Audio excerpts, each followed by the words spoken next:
¿Qué tal? Hola, ¿cómo están? Bueno, mi nombre es Ricardo Solís, soy pastor de Calvary Chapel Chilpancingo y hoy vamos a estudiar el libro de Daniel. Vamos a empezar con el capítulo 1. La semana pasada estuvimos hablando de la introducción acerca del libro de Daniel, sumamente apasionante, con muchas verdades prácticas y aplicables para nuestra vida el día de hoy en estos tiempos, pero también muchas verdades proféticas que han tenido cumplimientos parciales y que tienen sus cumplimientos postreros y algunos cumplimientos que faltan todavía por llevarse a cabo. Pero vamos a empezar paso a paso y quiero entrar en tema con lo que dijo Isaías en el capítulo 39, versículo 7. Dice: de tus hijos que saldrán de ti y que habrás engendrado, tomarán y serán eunucos en el palacio del rey de Babilonia. Y dijo Ezequías a Isaías: la palabra de Jehová que has hablado es buena. Y añadió: a lo menos haya paz y seguridad en mis días.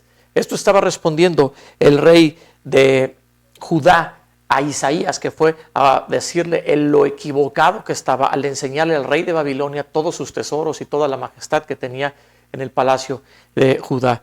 Entonces, esta palabra que Dios viene a decirle al rey Ezequías se cumplió exactamente 100 años después, ¿no? Y justamente así fue. El rey dijo: bueno, esta palabra es buena, pero mientras no pase mi tiempo, pues allá que se metan en problemas.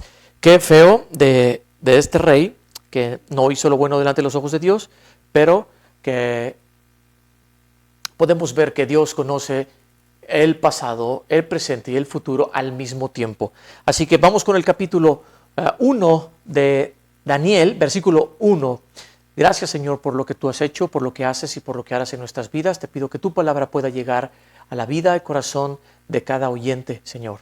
Como un tractor, mueve los corazones y pasa esos fierros, Señor, por la mente de quienes estarán escuchando, Señor, para que la semilla pueda caer en buena tierra y pongamos en práctica y en obra lo que tú quieres enseñarnos el día de hoy. En el nombre de Cristo Jesús, la gloria a ti por siempre. Amén. Bueno, dice capítulo 1, versículo 1, en el año tercero del rey Joacim, rey de Judá, vino Nabucodonosor, rey de Babilonia, a Jerusalén y la sitió. Ok, podemos ver claramente que el rey Joacim, quien estaba gobernando en ese entonces, ya estaba sometido al imperio babilónico, después de que estuvo sometido al imperio egipcio, no en su totalidad, pero simplemente en relaciones diplomáticas, por saberse menos poderoso que los demás imperios, y llevaban algunas relaciones pacíficas ahí. Sin embargo, el sometimiento estaba ya claramente declarado, ¿no? De parte de Israel, de Judá, hacia Egipto y después hacia Babilonia. Cuando Nabucodonosor está persiguiendo a los egipcios, se entera de la noticia de que su padre, el rey, había muerto en palacio, ¿no? Desde donde jalaba los hilos para la conquista y la expansión del imperio babilónico. Y cuando Nabucodonosor va de regreso al palacio en Babilonia, pasa por Jerusalén, pasa por toda esta ciudad, y entonces es que toma cautivos, la sitia, la rodea y se lleva lo mejor de lo mejor. Ahorita vamos a ver qué sucede con el proceder muy inteligente de Nabucodonosor, sabiendo que va a encontrar a un padre muerto y que él será responsable de todo el imperio. ¿Qué es lo que iba a necesitar Nabucodonosor para gobernar? Bueno, vamos a verlo más adelante. Versículo 2 dice así: y el Señor entregó en sus manos a Joacim, rey de Judá, y parte de los utensilios de la casa de Dios, y los trajo a tierra de Sinar, a la casa de su Dios, y colocó los utensilios en la casa del tesoro de su Dios. Dentro de sus dioses estaba Marduk y había otros más que eran horribles, eran de lo más nefastos, ¿no? Obviamente dioses paganos que demandaban sangre, niños y bacanales, fiestas, orgías y tantas cosas. Pero qué blasfemia tomar parte de los tesoros del templo y llevarlos a donde está los tesoros y las cosas sagradas del Dios de los babilónicos. Eso era, la verdad, ya era un hecho pues extremadamente blasfemo, ¿no? Obviamente ellos no tenían esa conciencia, pero bueno, sabían que eran extraídos de un Dios, el Dios de Daniel, y iban a ser puestos en la casa de honor del Dios que ellos adoraban. Esta parte de Sinar, donde menciona la Escritura. Estamos hablando de la hoy actual Irak, Sinar y Babilonia, es prácticamente lo mismo. Después de llevarse estos tesoros y cosas materiales muy valiosas en oro, plata y muchas riquezas, no solamente se llevó lo material, también estamos hablando de que buscó llevarse los mejores recursos humanos. Y leemos lo que dice Daniel 1:3, dice: y dijo el rey a Aspenas, jefe de los eunucos, que trajese de los hijos de Israel, del linaje real de los príncipes. 4. Muchachos en quienes no hubiese tacha alguna, de buen parecer, enseñados en toda sabiduría, sabios en ciencia y de buen entendimiento, e idóneos para estar en el palacio del rey, y que les enseñase las letras y la lengua de los caldeos. Es decir, las letras y la lengua de los caldeos, estamos hablando de su cultura general. Pero no escogió cualquier cosa, escogió de lo mejor. Si alguien iba a estar en el palacio del rey, tenía que ser lo mejor de lo mejor.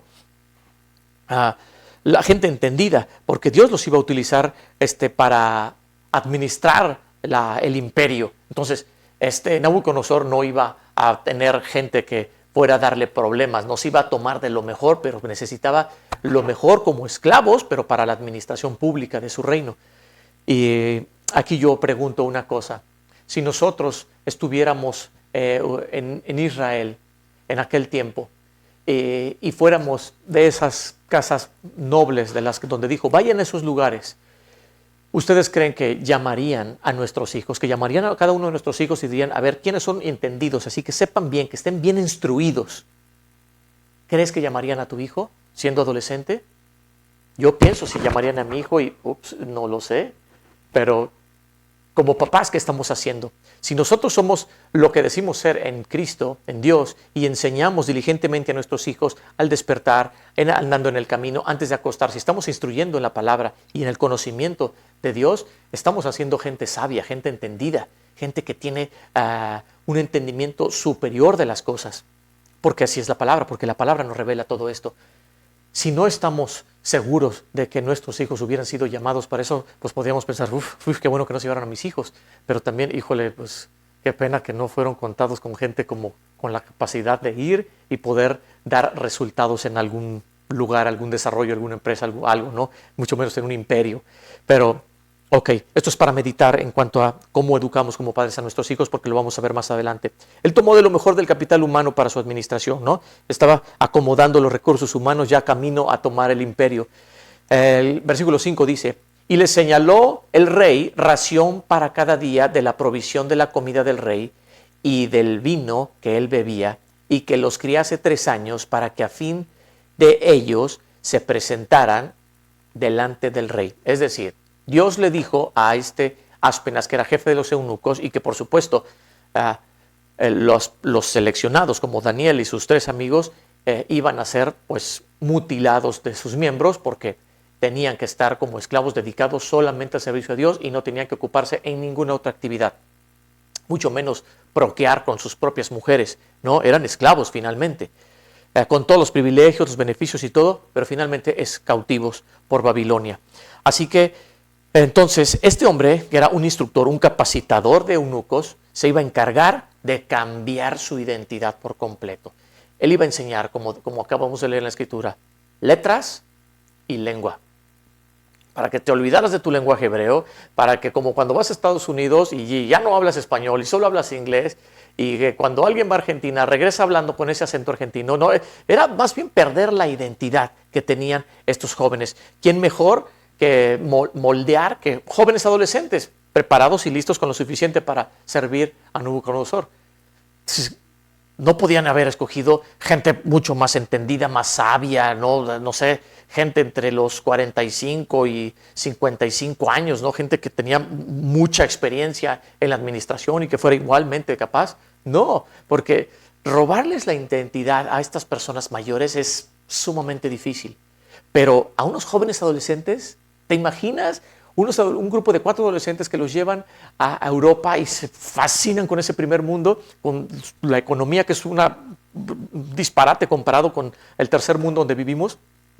Por supuesto que se iban a enamorar, se iban a quedar cautivados por el esplendor de esto, ¿no? Ese era uno de los propósitos. Babilonia era una ciudad por demás majestuosa, ¿no? Era impresionante su riqueza, la gloria que tenía. Claro que moldear la vida de jóvenes era mucho más fácil que la de cualquier otra persona. Así que no se llevaron niños porque tampoco estaban para ocupar tanto tiempo en la crianza, ¿no? Nabucodonosor decía, necesito gente rápido, 3 años es suficiente capacitación, va a ser una super escuela intensiva para tener gente yo a mi servicio. Así que, bueno, después de esta intensa capacitación y tratar de poner su identidad, su mentalidad, sus costumbres, ¿no? Y obviamente, por ende, debilitar su fe, eso iba a suceder ya por ende, ¿no? Y eso era algo que esperaba el rey. Pero vamos que dice el versículo 6. Entre estos estaban Daniel, Ananías, Misael, Azarías, de los hijos de Judá. A estos el jefe de los eunucos puso nombres, puso a Daniel, Belsasar, a Ananías, Sadrac, a Misael, Mesac y a Azarías, Abed-nego. 8. Y Daniel propuso en su corazón no contaminarse con la porción de la comida del rey, ni con el vino que él bebía. Pidió, por tanto, al jefe de los eunucos que no se les obligase a contaminarse. ¡Wow! Aquí vemos 4 adolescentes y 3 aspectos importantes entre ellos. Dijo el jefe de los eunucos que debía empezar por cambiarles su nombre. Y así fue como lo hizo. Olvídate de tu nombre, de quién eres. Olvídate de Dios es mi justicia, que es lo que significa Daniel. Ahora te vas a llamar Belsasar. Wow. Un nombre caldeo que tenía un significado que está relacionado a su Dios, a uno de sus dioses. Y los demás también. Nombres de origen caldeo que tenían un significado completamente diferente al que tenían en hebreo, ¿no? Que finalmente glorificaba su nombre, glorificaba o tenía alguna relación con Dios, con su Dios. Y vemos aquí que Daniel dice que se propuso en su corazón no contaminarse. Fue Daniel el que dio un paso adelante y dijo, a ver, no sé si Daniel tendría 15, 16 años, tal vez 17, y los demás andaban entre 15 y 14. No, ese dato no lo tenemos claro, la Biblia no nos da claridad acerca de eso, pero sí sabemos que eran adolescentes. Pero fue Daniel el que propuso en su corazón no contaminarse con la comida del rey. Él no iba a estar dispuesto a comer el cerdo, las carnitas y todo lo que comía el rey de Babilonia, menos el vino, porque él estaba fiel, él tenía entendimiento acerca de lo que era mejor comer y él sabía que comer lo mejor era lo que Dios decía que era mejor. Entonces él dijo, yo no me voy a contaminar, no voy a comer algo que yo sé que no es bueno y ni menos delante de los ojos de Dios. Así que lo primero que pasó con ellos, propuso en su corazón no contaminarse. Él tomó una firme determinación, dijo, yo no me voy a contaminar, voy a mantenerme firme y no voy a comer esto. Segundo, tomó un compromiso con liderazgo para decir y hablar por los demás. Hey, no queremos esto, quiero que no nos obligues a esto. Entonces, él ya estaba hablando por sus demás hermanos en la fe. Y tercero, negoció esperando un acuerdo pacífico. Pudieron haber tomado un arrebato de valentía y decir, ¿sabes qué? Mejor mátanos, porque de eso no vamos a comer. Y ya entrar en ese pleito, ¿no? Entrar en esa disputa, ¿no? Con toda la valentía y todo el valor. Pero tal vez no era justamente lo que Dios deseaba. Por eso tal vez guió a Daniel en esa sabiduría a negociar en ese momento para decir, a ver, quiero que evitemos este conflicto y podemos buscar otra solución para los alimentos de nosotros. Versículo 9. Y puso Dios a Daniel en gracia y en buena voluntad con el jefe de los eunucos. ¿Quién puso en gracia a Daniel delante del jefe de los eunucos? Dios. Es Dios el que da gracia. No va a ser tu fabulosa manera de persuadir a los demás, ni de conciliar, ni de negociar, ni de nada de esto. Si Dios no pone esa gracia, no importa qué tan bueno seas, qué tan docto o experiencia tengas en estos temas o en otras áreas, en otros campos, si Dios no te ha dado la gracia, Dios no te va a abrir la puerta, ¿no? Entonces, vamos a ver esto porque se pone interesante. Versículo 10. Y dijo el jefe de los eunucos a Daniel, temo a mi señor el rey, que señaló vuestra comida y vuestra bebida, pues luego que él vea vuestros rostros más pálidos que la de los demás muchachos, que son semejantes a vosotros, condenaréis para con el rey mi cabeza. Ok, bueno, ya vimos que no solamente eran ellos 4, había un grupo mayor también de jóvenes como ellos, que pues ellos finalmente decidieron hacer lo que querían, ¿no? Y muchos eran de Babilonia. también. Pero quiero hacer una pregunta. ¿Quién era más leal? ¿Belsasar, que era jefe de los eunucos, o Daniel? ¿Quién estaba practicando mayor lealtad? Es interesante que pongamos en observación esto y contéstate tú ahora mismo. ¿Quién tenía mayor lealtad? Porque él le dijo, sabes que lo que estás haciendo, Daniel, es que si yo hago eso, el rey me va a cortar la cabeza. Es decir, si yo desobedezco su orden, el precio va a ser la muerte. Bueno, el grado de obediencia máximo que tenía este hombre, jefe de los eunucos, él tenía bien claro que la paga de la desobediencia era la muerte. Bueno, uno le temía a su rey, hombre, y el otro le temía a su rey de reyes, Dios, que está por encima del hombre. Ahora, hasta aquí parece que los dos tienen lealtad cada quien a lo suyo, pero vamos a seguir leyendo. Cuando entendemos que los babilónicos, sabiendo cómo era la ley del rey, que más bien él era la ley, él podía modificar la ley en cualquier momento, no es que tuviera algo escrito solamente, sino que lo modificaba cuando quería, porque su palabra era la ley. No tenía que estar sujeto a algunas leyes escritas, como los medos persas más adelante, vamos a estarlo viendo. Entonces, es interesante notar que la paga del pecado es muerte, y cuando nosotros desobedecemos al Señor, pues estamos pecando. Y sabemos que el pecado nos lleva a la muerte. Por eso no practicamos el pecado. Y aquí Daniel también lo sabía. Dijo, tú temes a tu Dios de desobedecerlo y morir, pero también, a su rey de desobedecerlo y morir, pero Daniel temía a su Dios de por desobedecerlo, morir. Entonces, él quería mantenerse fiel aquí. Vamos a ver qué dice el 11. Entonces, dijo Daniel a Belsasar, que estaba puesto por jefe de los eunucos sobre Daniel, Ananías, Misael y Azarías. Y aquí es donde empieza una propuesta, ¿no?, de tiempos, prueba, demostración, que va a establecer la claridad para tomar decisiones. El 12. Te ruego que hagas la prueba con tus siervos por 10 días y nos den legumbres a comer y agua a beber. Ok. Todo el respeto que está manejando Daniel dirigiéndose al jefe de los eunucos está completamente ubicado. Aquí soy esclavo, Dios lo permitió así y tengo que estar sujeto a él. Entonces él pide una prueba nada más, un periodo de tiempo corto, un suficiente tiempo como para evaluar si la propuesta es viable o no lo es. Y él dice, pues dame 10 días, danos solamente legumbres, danos frijolitos, danos lentejas, agüita, todo lo sano, todo lo que era permitido por Dios según la ley. Ellos estaban sujetos a la ley. Y esto, quiero aclarar una cosa. Muchas veces hablamos de, voy a realizar el ayuno de Daniel. Sí, vamos a hacer el ayuno de Daniel. Todo el grupo vamos a hacer el ayuno de Daniel. No existe tal ayuno de Daniel. Esto no es ningún ayuno. Ayuno es dejar de comer. No comas nada. Eso es ayuno. Punto. No hay más vueltas que darle.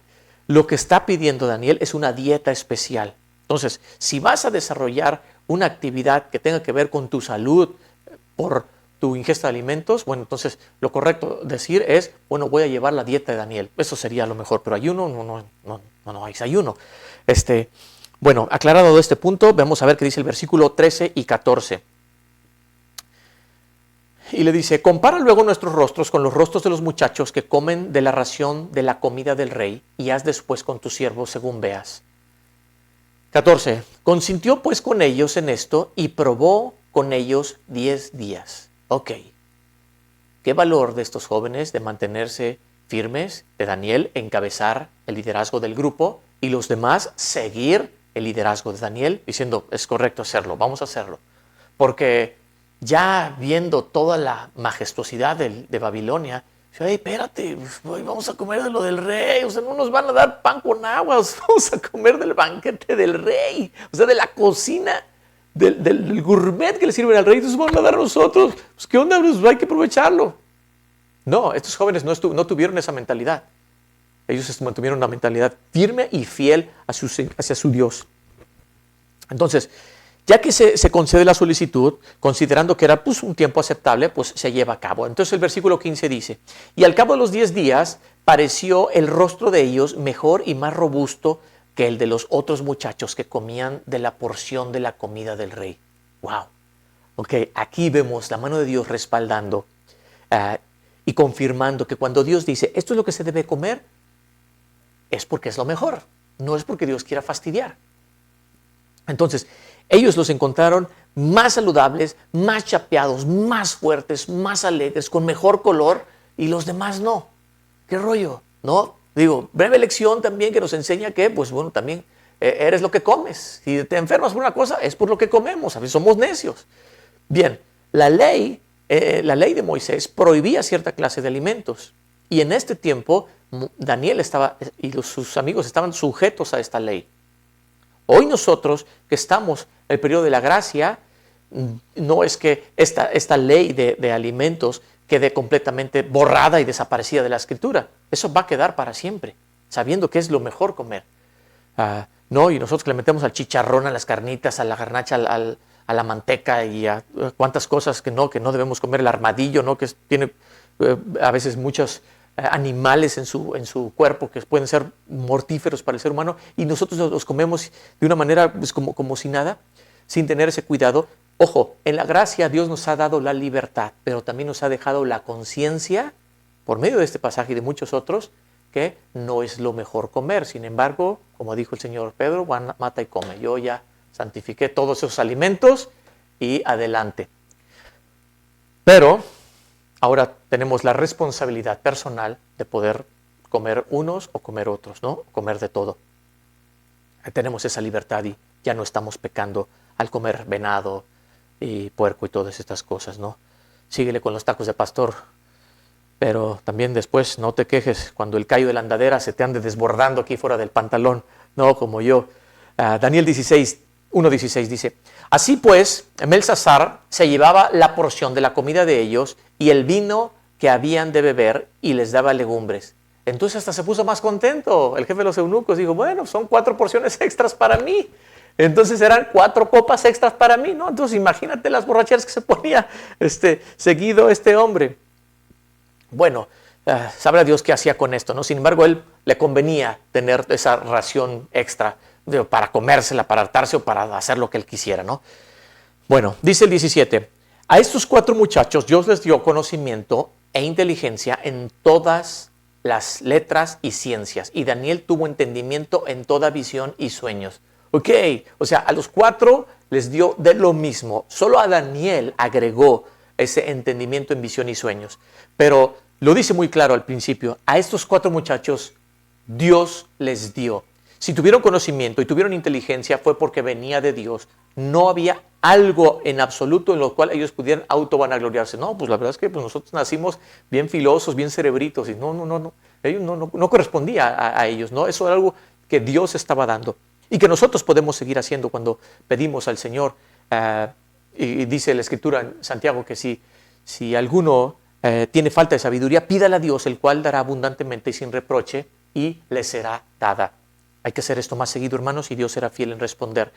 Daniel 1:18. Pasados pues los días, al final de los cuales había dicho el rey que los trajesen, el jefe de los eunucos los trajo delante de Nabucodonosor. Ok, entonces habían pasado ya 3 años. Era tiempo de presentarse delante del rey. ¿Quién iba a hacerles la prueba? ¿Quién los iba a calar? ¿Los iban a poner en un pizarrón a ver, hazme estas cuentas? ¿O les iban a poner un pergamino con un examen y a ver el que salga mejor? ¿Quién iba a hacer esto? Un hombre entendido, un hombre sabio, un hombre inteligente, aunque en lo humano, pero con lo suficiente para gobernar un imperio como Babilonia. Era Nabucodonosor el que iba a hacer estas pruebas. Entonces, en el tiempo, en 3 años, no solamente iban a pasar pruebas de conocimiento, de estar calificados para el trabajo, sino también iba a ser probado su carácter, su obediencia, su fidelidad, su experiencia, su madurez emocional y espiritual, por supuesto. En 3 años podían pasar muchas cosas, ¿no? Alguien podía haberse hartado, alguien podía haber dicho, no, esto es terrible, este paganismo que vive esta gente, no quiero nada. Y pues mejor, ¿saben qué? Mátenlo porque ya no sirve para nada, ¿no? Ya se nos reveló, no quiso estar sujeto. Pudieron pasar muchas cosas, pero fue un tiempo suficiente como para que ellos fueran probados en todo y se mantuvieran firmes para ir y presentarse delante del rey con dignidad. Entonces, el resultado de la obra de Dios fue majestuoso. Dice, y el 19, y el rey habló con ellos y no fueron hallados entre todos ellos otros como Daniel, Ananías, Misael y Azarías. Así pues, estuvieron delante del rey. ¡Wow! Nadie como ellos cuatro. Nadie, absolutamente nadie. No encontró el rey, después de hablar con ellos, nada que siquiera les alcanzara. Dice el 20, en todo asunto de sabiduría e inteligencia que el rey les consultó, los halló 10 veces mejores que todos los magos y astrólogos que había en todo su reino. Y los astrólogos no eran adolescentes, los astrólogos eran viejos que tenían sirviendo para padre de Nabucodonosor. Entonces, vemos aquí lo grandioso, lo maravilloso que es Dios, que cuando tiene propósitos definidos, Dios va a dotar, Dios va a equipar de lo que necesitas para poder hacer las cosas y cumplir con la misión a la cual Dios te llamó. Ahora tenemos que definir bien cuál es el propósito ahí en mi casa, cuál es el propósito que Dios tiene en mi comunidad, en mi iglesia, en mi trabajo, para poder desarrollar esa gracia que Dios nos dio para con los demás. Entonces, una pregunta importante aquí es, ¿cómo sobrevivir en medio de una cultura tan extraña, pero al mismo tiempo tan atractiva y tan ad hoc, ¿no? Con tanta empatía con nuestras concupiscencias humanas, con esa concupiscencia del corazón? ¿Cómo sobrevives a esto? Ok, lo primero y más importante, ellos fueron enseñados en el temor de Dios antes de llegar a Babilonia. ¿Recuerdas el proverbio de instruye al niño y aun cuando fuere viejo no se apartará del camino? Los padres de Daniel y de estos jóvenes tienen un gran crédito, aunque no son mencionados, seguramente no crecieron solitos y desde bebés decidieron estudiar la palabra de Dios, buscar a Dios en oración, llevar relaciones amistosas con el pueblo, con la familia. Eso se les enseñó. ¿Quién se los enseñó? Sus padres. Sus padres eran los responsables de enseñar el temor de Dios.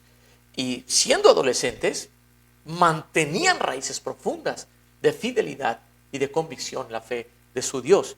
Entonces, lo más importante de cómo sobrevivir en medio de esta generación, como hoy día, en medio de estos tiempos, donde la verdad se cae en pedazos en las calles, donde el mundo se encarga de nublar y de lanzar escamas a los ojos de la gente, ¿no? Sembrar tinieblas para dejar oculta la verdad y cambiar nuestra identidad y el deseo de Dios para cada persona. ¿Cómo sobrevives? ¿Cómo sobrevivimos en estos tiempos? Como papás tenemos una labor clave en cuanto a la supervivencia de nuestros hijos. Si tus hijos hoy, a tus hijos adolescentes, hoy los llevaran a Nueva York y allá los dejas que Nueva York los empiece a instruir, ¿cómo esperas verlos de aquí a 20 años? ¿Como ateos? ¿Como empresarios? Con el centro en su corazón como la codicia, la avaricia, la prosperidad, el éxito financiero y todas estas cosas. ¿Cómo esperas verlos? ¿Cómo esperarías verlos en 10 años? Si hoy tus hijos adolescentes fueron llevados a Nueva York, fueron llevados a Suiza, a Francia, ¿cómo los verías? ¿Cómo los veríamos? Si no enseñamos nosotros raíces profundas, constantemente, diligentemente, como dice Deuteronomio. Pues ahorita nos quejamos de que nuestros hijos andan, sí, el aborto, sí, las relaciones sexuales con libertad, pero con precaución. O sea, ¿cómo esperas que en medio de este mundo, en medio de esta gran Babilonia, nuestros hijos se mantengan firmes si tú y yo no estamos enseñando lo que debemos enseñar? Nos la pone difícil, ¿no? Porque ahorita tenemos que abrir nuestros ojos y decir, tengo que retomar el camino, tengo que hacer lo que debía hacer hace tiempo. Vamos a hacerlo, hermanos. Ellos fueron enseñados en el temor de Dios desde pequeños. Después aprendieron la cultura de los babilónicos, porque eso fue lo que se les enseñó. En eso se les capacitó, ¿no? En toda lengua, ciencia, letras e idioma. Procuraron la excelencia en todo lo que les decían, todo lo que les enseñaban. Bueno, a mí me enseñan cuánto es 2 por 2 y yo voy a decir, cuando me pregunten qué es 4, porque es lo que me está enseñando Babilonia, ¿no? Eso no significa que tenían que abrazarlo y decir, sí, ya, adiós con mi identidad, voy a hacer una nueva vida en este palacio, en este mundo tan majestuoso y maravilloso, que tengo libertad de hacer lo que yo quiera. No, ellos aprendieron la cultura, sin embargo, no abrazaron la cultura para adoptarla como suya. Procuraron la excelencia en su trabajo, en lo que se les pedía que hicieran, sirvieron al pueblo, porque lo vemos más adelante, y perseveraron en ser fieles a Dios. Cada año de sus vidas, y estuvieron 60 años en Babilonia, ellos perseveraron en que cada instante, en cada momento, la fidelidad a Dios fuera parte de su diario vivir. Entonces, estas son las claves de cómo podemos sobrevivir en un mundo tan perverso, en una Babilonia como la que estamos viviendo en nuestros días. Bueno, versículo 21. Y continuó Daniel hasta el año primero del rey de Ciro. Este pequeño versículo encierra 60 años de historia. A partir de ese momento, ya que habían quedado como los mejores, 10 veces mejores, dice la Escritura, 10 veces mejores que los demás en toda ciencia y todo conocimiento. Imagínate, 10 veces más. No era que quedaron un poquito más avanzados, ¿no? Que digamos que ellos sacaron 10 y los demás sacaron 8.5, 9, no. La verdad, los sobrepasaron por mucho.